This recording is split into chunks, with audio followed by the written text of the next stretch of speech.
नमस्कार बच्चों, सोशियोलॉजी की क्लास में आपका स्वागत है। हम लोग सोशल एंथ्रोपोलॉजी का पेपर पढ़ रहे हैं और इसमें हम विवाह टॉपिक पे चर्चा कर रहे हैं। मैंने अब तक आपको विवाह के जिन बिंदुओं पे चर्चा की है वे हैं विवाह की परिभाषा, विवाह के उद्देश्य, और हम लोग चर्चा कर रहे थे विवाह संबंधी निषेध के बारे में, प्रोहिबिशंस रिगार्डिंग मैरिज। और मैंने अपने पिछले वीडियो में आपको निकटाभिगम निषेध या अगम्य गमन या इनकेस टैबू भी कहते हैं इसे, इसके बारे में चर्चा की थी। तो आज हम आगे चर्चा करेंगे अगले निषेध पे, जो है बहिर्विवाह। एक बार मैं आपको वापस से ये जो तीनों पॉइंट्स हैं इनको एक बार बता देती हूँ कौन कौन से हैं। जो हमारे तीनों जो निषेध हैं: विवाह संबंधी निषेध, प्रोहिबिशंस रिगार्डिंग मैरिज, परिवार और विवाह यौन व्यवहारों को नियंत्रित एवं नियमित करते हैं। प्रत्येक समाज में कुछ ऐसे नियम होते हैं जो विशिष्ट समूह या नातेदारों में विवाह करने पर प्रतिबंध लगाते हैं। इन्हें हम विवाह संबंधी निषेध के नाम से जानते हैं और ये प्रमुखतः 3 प्रकार के हैं। पहला है निकटाभिगमन निषेध, दूसरा है बहिर्विवाह और तीसरा है अंतःविवाह। तो निकटाभिगम निषेध यानी कि इनकेस टैबू हम लोग पढ़ चुके हैं। आज हम चर्चा करेंगे बहिर्विवाह यानी कि एक्सोगेमी पर। निकटाभिगमन को रोकने के लिए ही बहिर्विवाह का जन्म हुआ। कुछ लोगों की मान्यता है कि समस्त बहिर्विवाह के नियम अगम्य निषेधों का ही विस्तार है। बहिर्विवाह से तात्पर्य है एक व्यक्ति जिस समूह का सदस्य है उससे बाहर विवाह करे। यह समूह कौन सा होगा, इस बारे में जनजातियों में भिन्न भिन्न धारणाएं प्रचलित है। अधिकांशतः परिवार, गोत्र, टोटम समूह उसे बोलते हैं कि जो जनजाति का किसी जनजाति का अपने कुल देवता होते हैं।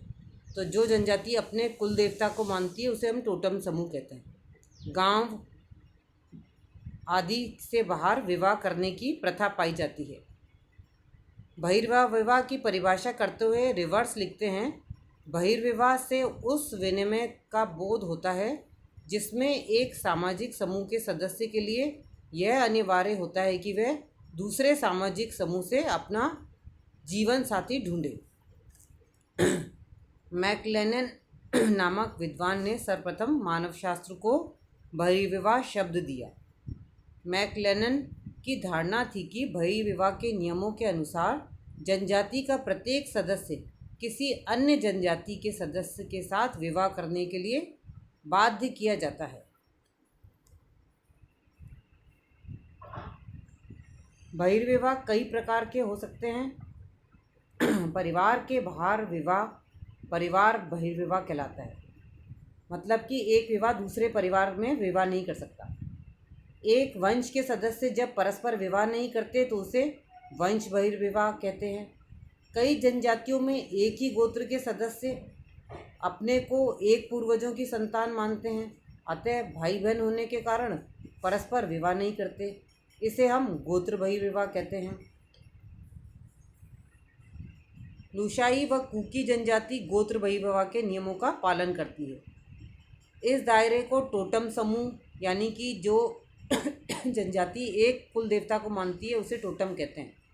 इस दायरे को टोटम समूह तक भी विस्तृत किया जाता है और एक ही टोटम को मानने वाले यानी कि एक ही कुल देवता को मानने वाले जब परस्पर विवाह नहीं करते तो इसे टोटम बहिर्विवाह कहते हैं।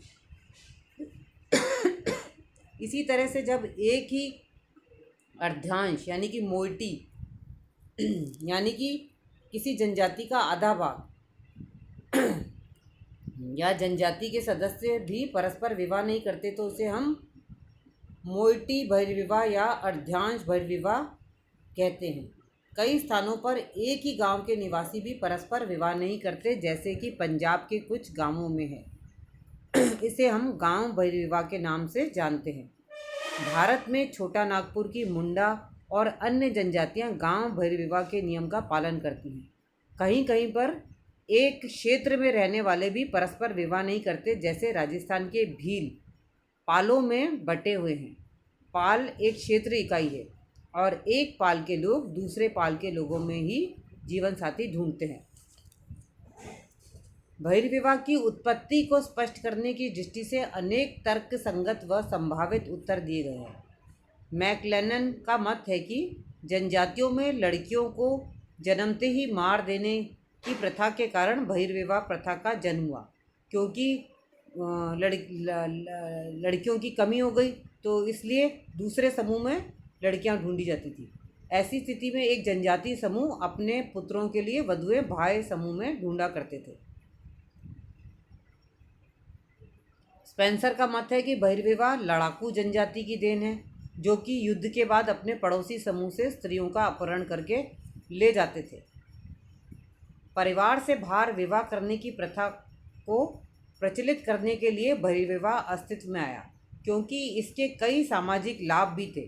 जिस तरह से दो विभिन्न समूह विवाह, जन्म एवं अन्य उत्सवों के अवसर पर गुलदस्तों की भेंट एवं भोज आदि देकर पारस्परिक संबंधों को सुदृढ़ बनाते हैं, उसी प्रकार से बहिर्विवाह का सिद्धांत भी स्त्रियों का दो समूह में स्त्री विनिमय के द्वारा सामाजिक संबंधों को सुदृढ़ बनाता है।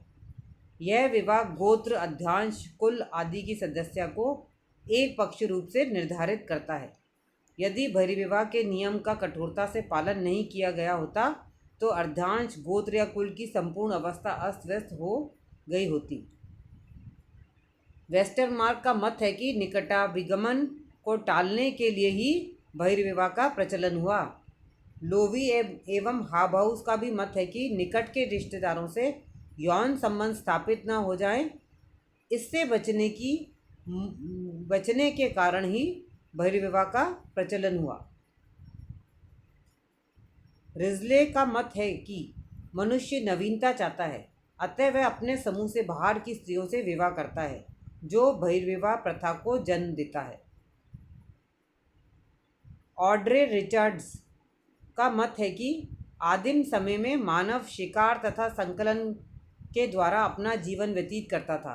वह समय प्रकृति से संघर्ष का था। स्त्रियों के इस संघर्ष के योग्य न होने से उन्हें समाज पर भार स्वरूप ही समझा जाता था। अतः बालिका वध की प्रथा प्रारंभ हुई। इससे एक समूह में स्त्रियों की कमी हो गई। इस कमी को पूरा करने के लिए एक समूह किसी दूसरे समूह पर आक्रमण करके उस समूह की स्त्रियों को भी अपने साथ ले आता था। तत्पश्चात उनसे वैवाहिक संबंध कर लिया जाता था। इस परंपरा ने लंबे समय में जाकर बहिर्विवाह के विकास में योग दिया। जो लोग एक ही भाषा बोलते या एक ही क्षेत्र में रहते या किसी अन्य आधार पर समरूप थे, वे परस्पर स्त्रियों का आदान प्रदान करने लगे। विवाह विभिन्न समूह के बीच संधि स्थापित करने का एक सामान्य तरीका भी रहा।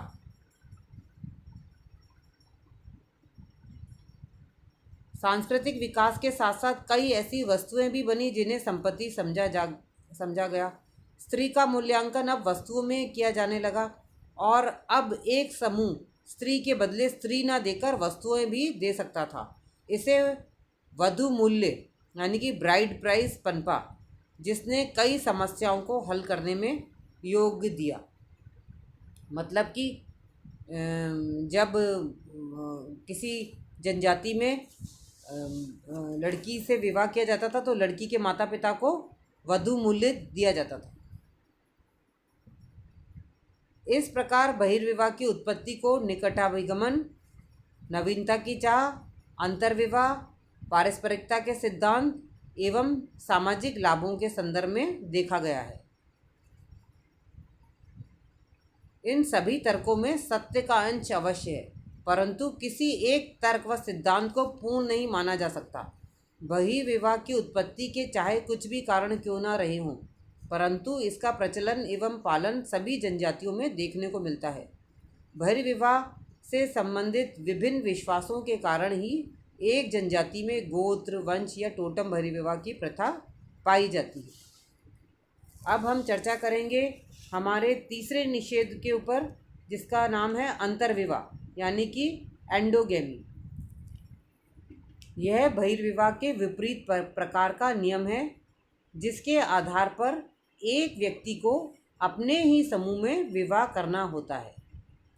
अंतर्विवाह ही समूह के रूप में कोई भी वंश, गोत्र, उपजाति, जनजाति या कोई भौगोलिक क्षेत्र में निवास करने वाले लोग हो सकते हैं। इसकी परिभाषा करते हुए डॉक्टर रिवर्स लिखते हैं, अंतर्विवाह से अभिप्राय है उस विनिमय का जिससे अपने समूह में से विवाह साथी चुनना अनिवार्य होता है।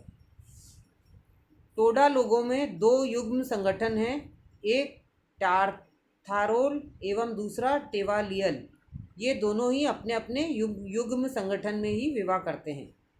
इसी तरह से राजस्थान में भील दो भागों में बटे हुए हैं, उजले भील एवं मैले भील, जिन्हें भगत या अभगत भी कहते हैं। ये दोनों भी अंतर्विवाही हैं, मतलब कि उजले भीलों में ही विवाह करते हैं एवं मैले भीलों में ही विवाह करते हैं। प्रश्न यह उठता है कि अंतर्विवाह का प्रचलन क्यों हुआ? इसके अनेक कारण हैं। जनजातियों में अपरिचित लोगों के प्रति भय की भावना विद्यमान है। वे सोचते हैं कि कहीं दूसरा समूह जादू आदि क्रियाओं द्वारा उन्हें नष्ट न कर दे, अतः वे परिचित लोगों के समूह में ही विवाह करना पसंद करते हैं। इसके अतिरिक्त प्रत्येक समूह की अपनी भाषा, संस्कृति, सामाजिक प्रथाएं व रीति रिवाज पाए जाते हैं जो दूसरे समूह से भिन्न होते हैं। अतः इन विभेदों के कारण उनमें मेल मिलाप के अभाव एवं सामाजिक संबंधों के नहीं पनपने के कारण भी अंतर्विवाह अस्तित्व में आया। भौगोलिक पृथकता तथा यातायात के साधनों के अभाव ने भी उन लोगों के बीच परस्पर दूरी बनाए रखी। अशिक्षा, अंधविश्वास, धार्मिक रूढ़िवादिता एवं प्रत्येक जनजाति की आत्मनिर्भरता आदि कुछ ऐसे कारक हैं जिन्होंने अंतर्विवाह की प्रथा को जन्म दिया। That's all for today. तो आज की क्लास को हम यहीं ख़त्म करते हैं। Thank you.